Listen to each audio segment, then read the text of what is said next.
very first time I saw a sex scene was on TV. Your child can come to you and say something like, "Oh, mommy, I like this boy," or "I like this girl," and then you're like, "Don't say that. Don't say that," because I remember then in secondary school when a girl is on her period and she gets stained, you see boys laughing.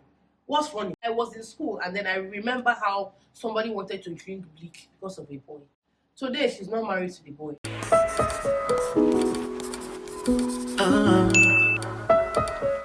Hi people, welcome to my channel. My name is Kinyere. If you're seeing me for the first time, I'm a mother of 3 children, 3 beautiful girls. So now you know why this topic is very important. Okay, I think I had to mention that first. Basically, we're talking about dating, sex, introducing puberty to our young children, our preteens, our teenagers, body changes, not being silent about these things. Some of us learned about these things from our peers, our friends, TV, novels, the magazines, and all of that. So I have a 12-year-old, I have a 7-year-old, and I have a 6-year-old. And a lot of times I get on the vlog where people would ask me, "Oh, how do you talk about sex with your children? How do you introduce these topics?" I'm just going to say first of all that when it comes to introducing these kind of topics, or when it comes to talking to children about this kind of topics, there has to be a nice relationship between you and your child. Okay, so just imagine that you're a parent and you are very uptight, you're very strict, you don't communicate as much with your child, but then when the issue of sex and dating arises, you want to speak to them about these things. Now, I as a child, first of all, will take everything you say with a pinch of salt, because I'm just like, why is my mom talking about this thing? It will make a child feel they can't exactly take your word for it, because it's almost like, why are you talking about this kind of thing with me when on a normal day-to-day we don't communicate like this? So I think first of all, there has to be that foundation of trust and security and that openness between you and your children. I feel like that has to be established before we now go into, okay, how do you then approach the subject, right? I'm open with my children to a very large extent. I have a 12-year-old who is, of course, she's almost going to be 12 next month. So she's quite mature. We talk about, friend issues and all of that. And even though she's at that stage where it's almost like, oh, when you talk about boys, she's always like, oh, ew, ew, ew, I don't want to hear that. Sometimes I feel like the ew that they say might be because they feel the changes in their bodies. So they know that there's something, right? This is just my personal opinion. So they know that there's something, and it's almost like, you know how your body is telling you something, but then your head is like, what the hell? Why are you liking that boy? Or why does that boy look cute to you? So I honestly feel that sometimes that early stage is where they are trying not to accept that, they find this person cute or they like this person. I don't disregard the you and all of that, and I don't say, oh my gosh, it's good she doesn't like boys, so there's no need to talk about that. You won't even know when the switch happens. So you need to be upfront with these things. You need to be on time. You need to be in front of the matter before it even happens. I think that approaching dating and approaching puberty and approaching sex can be very sensitive, especially if you're coming from a background where your parents didn't talk to you about this kind of things a lot. A lot of the things that I know or that I knew about sex were from the novels that I read. And I really tried to piece the puzzle together to understand what was going on. I remember too, as a child, the very first time I saw a sex scene was on TV. That was the very first scene I saw where a couple was making out. Then imagine a child that maybe watches something like that, hasn't been told anything, you don't know what's going on, like you don't know what it's about, you don't know why they're doing it, what's the purpose, what's the benefit, you have no idea. Imagine you now being thrown into the world where you're with a group of people, you're mixed with friends in school, and then people talk about stuff like that, you hear about things like that from people, and then you're trying to connect those things that they're saying with the things that you watch. And then when you find yourself in that situation, you cannot make informed choices because you don't have an idea of what to do. I remember just having friends, but I won't really call them friends, but it's like all these short-term friendships where you are hanging out with these people because that's where you guys are at the moment. So there was that time in my life where I would hang out with these girls. They weren't the very focused on education kind of people. So I had a friend, right? She was amazing. She was such a brilliant girl. And she kind of pushed me, like, we'll do assignments together, we'll do all of these things together. But then at some point she had to travel. So she left the country. Somehow I came across this girl the bulk of our discussion was centered around boys and relationships. They had boyfriends at the time. I didn't have a boyfriend at the time. They will go into details. They'll talk about sex. I was confused and I was feeling left out, like, oh my god, these girls are doing these things, and I'm lost because when they are talking, I can't contribute. I've never done any of these things. That's what peer pressure is. And so when these people were saying this thing, it became, they were my friends for a while, and I was hearing this thing. And so when the opportunity came for me to meet somebody, it just felt to me like, okay, maybe I should try this thing out. Let me try it out and see what happens. And let me tell you, it was a disaster. I'm sure they were clueless, but they were just talking about their experiences at the time. It didn't mean that they knew better. It didn't mean that they were emotionally ready to deal with these things. It was just where they were at that point in their lives. Some people had parents who didn't really care. Some had parents who thought nothing would happen. Some people have parents who would feel, oh, she's a big girl, she should know how to handle herself. So everybody from different backgrounds. And so when you guys mix up, if your child is not coming from a place where there's a solid foundation that has been instilled in them, it's very easy for them to just, do the opposite of what you think that you want them to do. When they ask you questions, be open about these things, because I know there are parents, there are mothers who their children will ask about pads, periods, and you can't tell your children. And that's where period shame comes in. And I don't want to digress, but then that's where period shame comes in, because you have it. I remember when I was younger and want to go and buy pad, we would try so hard to conceal it in a way that it's almost like it was a taboo. And that's where we carry this period shame, where a lot of grown women cannot talk about periods with their children. A lot of grown women cannot buy pads in public. A lot of and I think you pass this thing on to your child. Even boys need to be educated about this thing. I remember then in secondary school, when a girl is on her period and she gets stained, you see boys laughing. What's funny? But then I'm not even blaming the parents, because a lot of parents did not know better. But the whole idea about being a parent is that every single day you want to know better so that you can do better with your children, right? Talk to your sons. Let them have a good idea about what these things are, because we don't want to be ashamed of something that we came into the world and we met. So the silence on issues like this is the reason why some things happen, right? It's also the reason why a lot of children will go through things and they cannot talk to their parents about it. So that's also where, and I feel like this topic is so broad that I don't want to now digress and be all over the place, because it's also things like this that make molesters go scot-free, right? It's also things like this, because when you're not forming a very open bond with your child, how do you expect them to discuss these things with you? I was talking to my friend a couple of days ago, and she was telling me how, because of how she acted to her child, something happened and her child did not tell her about it. Something was happening with her child's boobs. Her child was developing, basically, and she was confused about something. She didn't know why she was experiencing what she was experiencing. But then she didn't tell her mom, because I don't know, she just felt that she couldn't open up to her. She went through her child's tablet and her child recorded a video. Like these are children that are between 6, 7, 8, what am I saying? Between 7 to 9.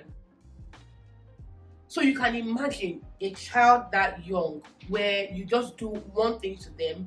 The one thing is enough to make them hide something as important as them developing boobs and them feeling pain in their boobs, something, and then they feel, oh my god, I don't want to tell my mommy because I don't want her. So I need you guys, first of all, to understand that the whole silence, the whole secrecy in inverted commas is not something that we want to continue as parents.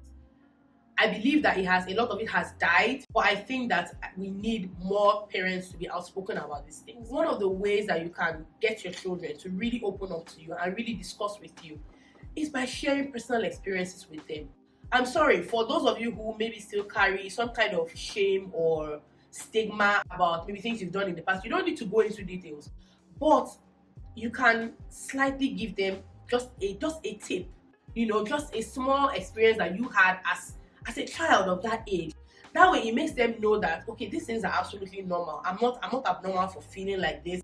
I'm not abnormal for going through this kind of thing. So another thing that I think is also very important is honesty. You know that for a lot of Nigerian parents, we're very dishonest about the things that our children are going through. Your child can come to you and say something like, oh, mommy, I like this boy, or I like this girl.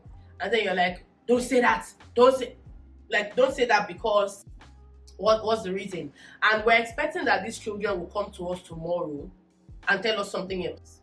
How does that work? How does that work? Even the smallest children, even a 5-year or a 6-year-old, will not want to come back again because they don't want to experience that kind of reaction from you the second time around. You want to be honest with your children. If they come to you and tell you something, explain to them, okay, I get you, but this is the reason why I don't think this is the right time. I don't think this is what you should be focusing your energy or your attention on, just because da da da da da da da. And then you can explain to them. But you see, when you push it away, or when you just want to dust it under the rug, it's not going to work, because it's definitely going to come up again. You know within yourself that at that age, you probably, if you didn't go through that experience, you probably had to know someone who went through that same experience. So it's not something that you're just going to sweep under the rug and then you think that's all, because it's going to happen again. But then the problem is that when it happens again, you're not going to be aware, because they are not going to tell you. So at the end of the day, wouldn't you want to hear it from them? Yes, you would. So another way that, which I think a lot of people always still ask, is, oh, how do you talk to your children about these things? It's okay to feel embarrassed, right, to talk about things like this. But one way that you can actually do this to make it a little bit easier for you is to use books, to use guides, to use video materials, because it's almost like somebody has done the work for you. So what you are doing as a parent is just reinforcing what has been written in those books. If you don't know where to start, you can start from there. So you do one chapter today, maybe next week you do another chapter, and then I feel like over time they get information, they go out, they maybe hear one or two things from their peers, and then they kind of calculate with the things that they've discussed with you, and then they can come back to you with questions, because this is something that you've already discussed with them. It's important to be that very first person that they hear a lot of things from, where, okay, if they hear any other thing, they come back and say, does this work like this? Or even if they don't come to you, it's still easier for you to come in and have that discussion with them, because you already kind of laid the foundation, and then you can correct the things that you think need to be corrected. I think I also want to mention that I know is also very important, in the grand scheme of things, is very, very important, is teaching your children about confidence, being confident, in themselves. And apart from teaching them about confidence, it's also that, that show of affection and attention and like connection. A lot of these things start from the home, where when children cannot get something from the home that they come from, they look outwards for it. Something I think that a lot of people need to do is also being open to both parents talking about things like this with the children, because I think that a lot of times the pressure of raising a child most times rests so heavily on the woman's shoulders. First of all, in a home, I think it's important for us to establish the fact that these conversations are important for mother and father to have with the children. I think we should normalize having these conversations where mother and father actually talk about these things, where daddy can give his input, because they were once young boys. They know what the tactics are. They know what it is like. So let's normalize both parents coming into this conversation, so that children are a lot more open. I think that it's important for us to tell them, it's definitely not, it's not a taboo subject, but I think it's important for us to tell them that this is something that people who are old enough and mature enough and who know what they are doing get into. Because in my opinion, especially, I remember saying that there was this debate if teenagers should be dating and all of that, and I am of the opinion that they should not. Because as much as you think that you know at that age, you know nothing. You really don't. You're clueless.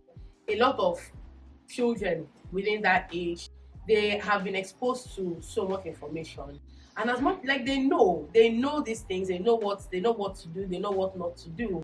But then the thing is that, are you emotionally ready to carry on this kind? Because it's a responsibility. There's so much that you're going to have to deal with once you get into having sex at this particular age, and so definitely you don't fit into that category. So what are we looking for there? I think it's also important to explain to them the disadvantages. The disadvantages are a lot, because there's so much that they can avoid if they are not having sex earlier than they should. First of all, they don't get to deal with STDs. That's number one. Number two, they don't have to deal with unwanted pregnancies. Number three, they don't have to deal with the guilt and the shame that comes with it. And the guilt and the shame is not even being ashamed of that people will say, but it's more like your personal conviction. When you are judging yourself, and you know that this thing is wrong, and then you're feeling this this disturbance in your spirit. And then another thing is, I think we also have to explain to them the responsibility that comes with whether it's dating somebody or having sex with somebody. Imagine you just living life on your own, no disturbance, you don't have anybody that is calling you, nobody disturbing you, there's nobody that you're attached to. But then imagine being a teenager or a preteen and then somebody feels like, oh, I'm committed to you, it's me and you together, oh, we have to talk all day, we have to talk all night, oh, you did this, why did you do that? Relationships are a lot to deal with. Even adults that are mature enough want to run out of them. So there's really no reason why at a point in your life where you are growing as a young adult, you're forming, you're coming into who you are as a person, you're going to school, you're planning to build a career, you want to make money, you want to have a family one day. It doesn't make sense to now include boys or girls and then just be annoyingly attached to somebody at that young age. It's not necessary, and that's why I'm strongly of the opinion that teenagers don't need to date. They don't need to date. They can have friends, but it's not necessary for them to date because they don't even know what they are doing at that point in their life. I was in school and then I remember how somebody wanted to drink bleach because of a boy. Today she's not married to the boy. It messes with you because imagine if that thing had happened. Imagine if she had eventually drank bleach. Imagine if she had taken something and she had actually killed herself. And then years down the line, her peers are doing well, and we're saying RIP because of a boy. So all of these things, we need to be very open to them about it. You don't need these connections. It's just going to complicate your life. It's just going to make you remove your focus from the things that are important to you as a human being, important to your well-being, and it's just going to suck up all of your attention, all of your energy. It's not necessary. I'm also telling you to tell them from a place of experience, from a place of, okay, it happened to me, so I know what I'm talking about. The few times I was like, oh, let me get into this thing, it was, now thinking about it, it was a waste of my time because I could have been doing something better. I will tell girls, as you grow older, you're going to see the men, okay? The men are there. Same thing with guys. The men are there. There are going to be a lot of them. I think that these are things that we need to teach our children. Have friends, that's fine. Have friends of the opposite sex, that's honestly fine, that's healthy. I don't know if I was up and down and all over the place with this video. I hope I wasn't, and I hope that this video makes sense. Let me know what you guys think. Share with me in the comments. If you have older children, have you spoken to them about sex? When did you start speaking to your children about sex and puberty? And I think that, of course, we cannot get into the sex conversation if we have not talked to them about puberty, if we've not talked to them about their growing bodies, if we've not been open to them about how their bodies are changing and how hormones can make them feel certain ways. If we have not had this conversation, these initial conversations with them, then it's going to be weird to just jump into sex and just say you're not supposed to be with boys, you're not supposed to talk to boys, you're not supposed to let boys touch you, all of that. There are a lot of people that want this answer. There are people that are always asking, oh, I'm shy to talk about this with my children. Yeah, thank you guys so much for watching. I hope you enjoyed this video. I'll see you in my next one.